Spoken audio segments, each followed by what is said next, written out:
Syederalun sebelumnya beredar video seorang pria tega membacok mantan istrinya di Deli Serdang. Usut punya usut, ternyata pelaku tega melakukan hal keji tersebut kepada mantan istrinya karena dendam tidak mau untuk diajak rujuk. Berikut informasi selengkapnya.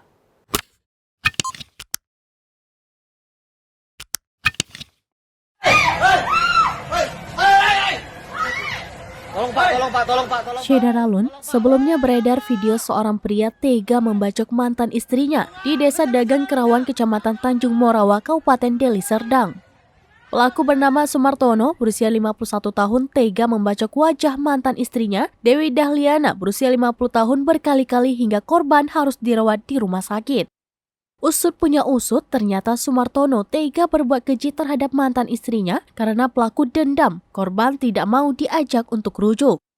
Hal itu disampaikan oleh Kepala Desa Bandar Labuhan Hajeman pada Selasa 20 September 2022. Kasus tersebut terjadi di Lubuk Pakam, Sumatera Utara. Kini pelaku telah ditangkap polisi untuk mempertanggungjawabkan perbuatannya. Hajiman sempat menjenguk warganya itu di Rumah Sakit Umum Daerah Amri Tambunan pada Selasa pagi. Ia datang bersama beberapa warga lainnya. Kedatangan mereka juga membawa uang sumbangan sebesar 10 juta rupiah kepada korban. Hajiman mengatakan korban merupakan orang susah dan kasus seperti ini tidak bisa menggunakan BPJS Kesehatan. Lantas ia dan beberapa warga lainnya mengadakan penggalangan dana.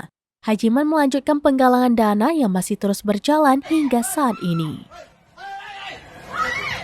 Tolong Pak. Wah, ya Allah!